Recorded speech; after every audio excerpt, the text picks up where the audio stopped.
Hello and welcome back to Royally Shay Time. I'm Shay.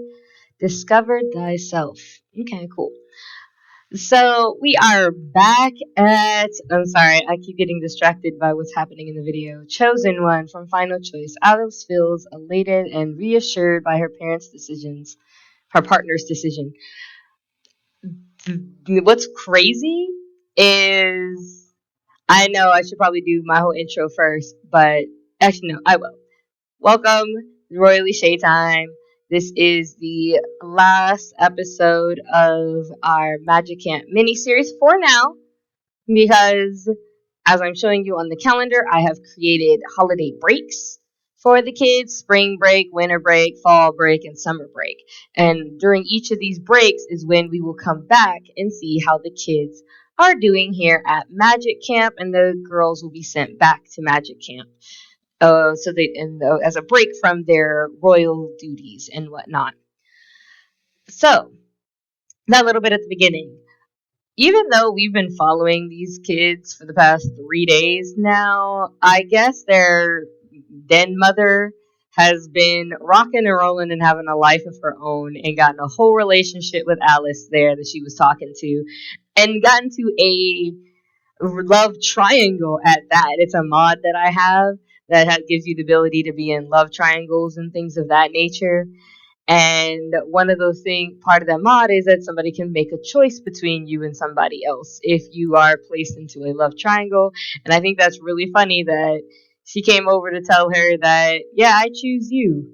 So they're a couple now, I guess. Did not see that coming. I've been so focused on the kids. She was supposed to just be here as adult supervision, basically. And she's like, nah, I'm gonna have my own whole life to myself. Anyways, we are here. I decided that since it's basically the kids' last day, last full day, I wanted them to have some fun and socialize. So I sent them to this toy store that I found off the gallery. Now, I did add some things, like I added the play tables, I added these whack-a-mole looking things, whack-a-person? I don't know. And there's some gumball machines. I don't know if you saw it already, but I added a few things because there's a lot of toys here, but I also wanted them to have the chance to play other things. And I noticed that these objects, kids will autonomously go and play on them. So I think that's kind of nice, kind of cool little thing. She's coming up here to play with some clay. I honestly never know when clay is in a build, ever. I don't like recognize it until I see a kid randomly walking towards some place and I'm like, where are you going? And then it's like, oh, I'm playing with clay. I'm like, oh my gosh, that's there. I'm not a very observant person.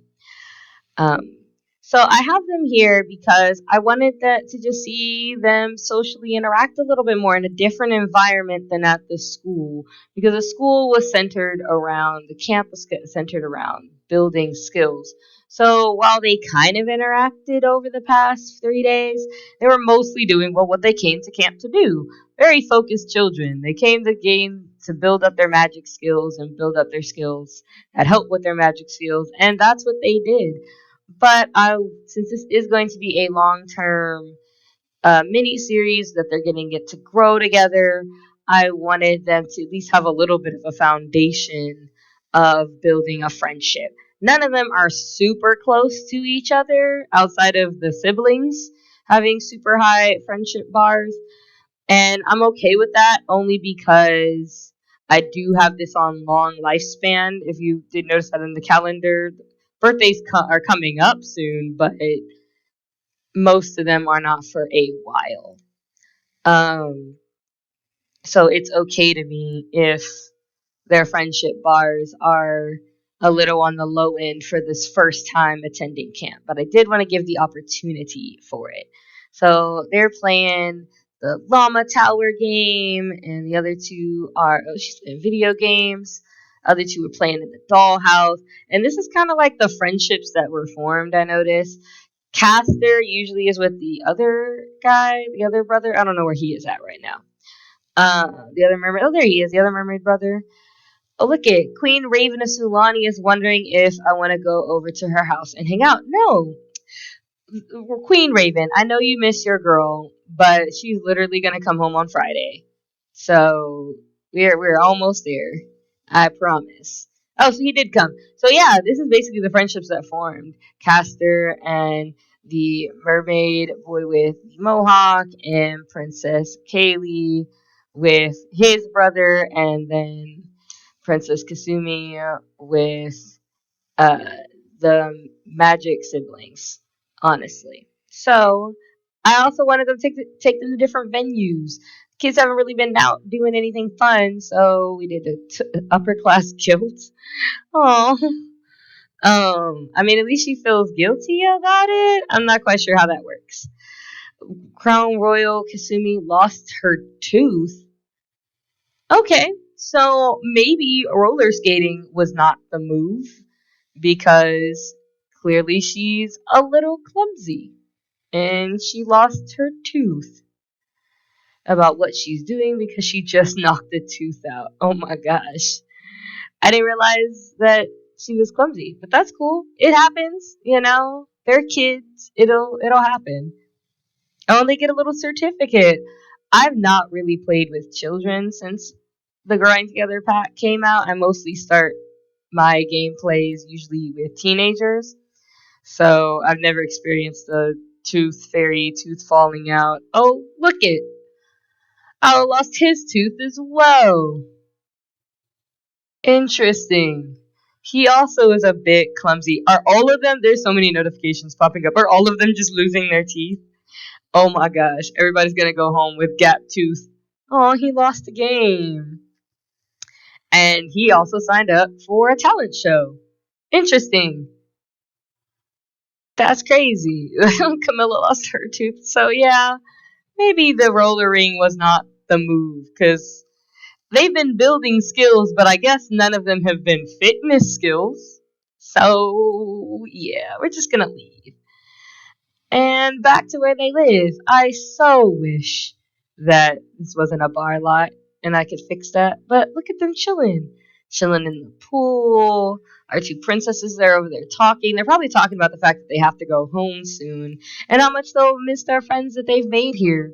Because these are the first friends they've made that aren't a like part of royalty and whatnot. So I skipped ahead. I not gonna lie, they're up at 9 o'clock in the morning doing skills because every single night the stupid monster under the bed thing happened, and I wish I knew how to. I wish there was a turning that off button because there's absolutely no reason why children should be scared to go to sleep every single night because of the monsters under the bed. I just don't understand that. I really don't. That's not real life. In what world is that a every night occurrence? So I just filled their sleep need and they just been up here doing whatever um, skills they feel like doing.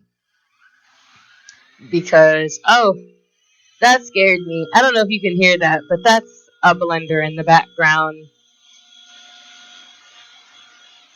That scared the living daylights out of me, but that's okay. Um,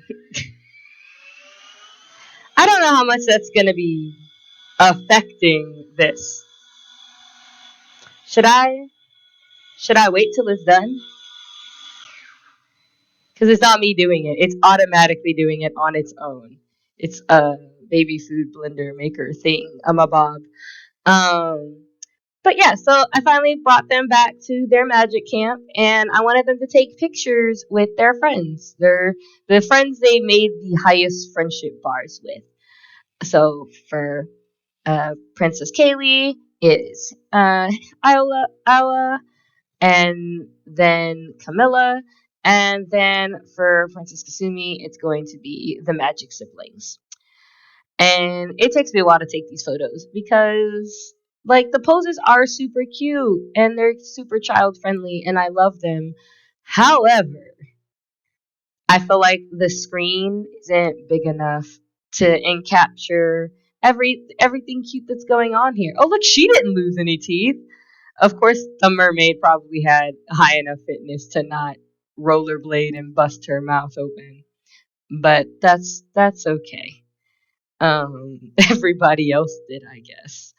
Didn't, I guess. Well, maybe. I didn't even see if the other two mermaid siblings lost their teeth. If they also did not lose their teeth, then I really think it was a fitness thing, and just all of the kids who didn't have high fitness were struggling.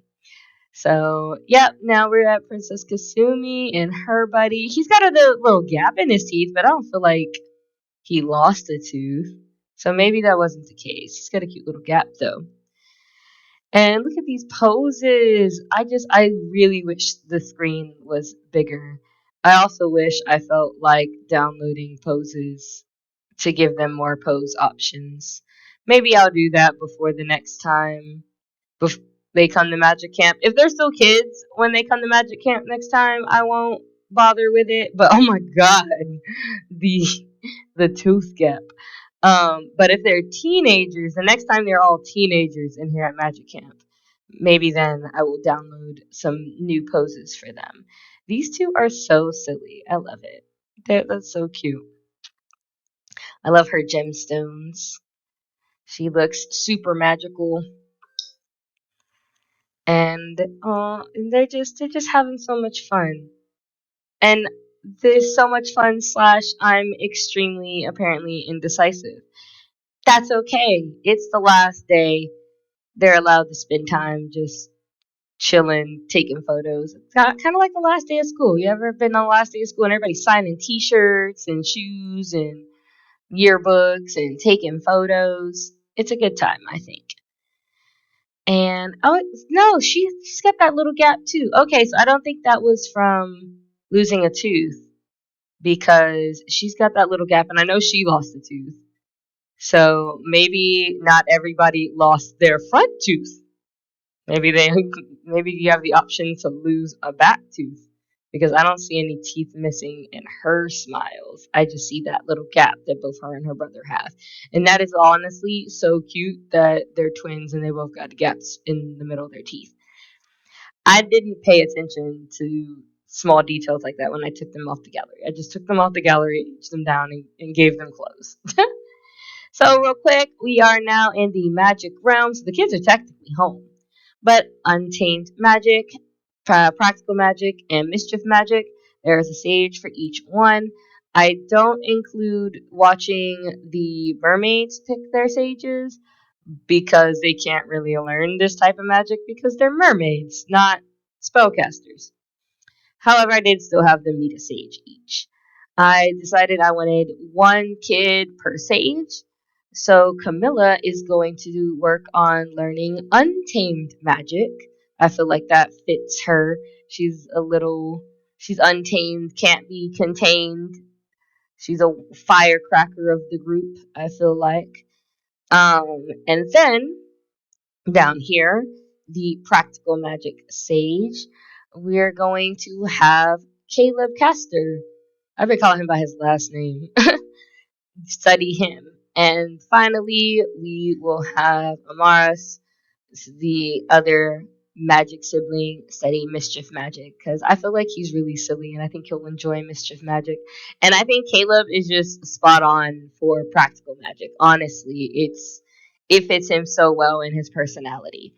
The girls are actually, well, Kasumi is going to meet all three sages, and I want to develop through gameplay which one she gravitates more towards.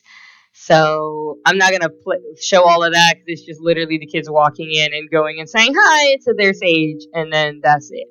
So with that being said, thank you for checking out the video. Thank you for keep watching this little mini series. If you enjoyed it, please like, thumbs up, comment, subscribe. Tell me what you think. Anything I should add to this by the time we come back to these kids next break, let me know. It's been great. Have a nice day and toodles.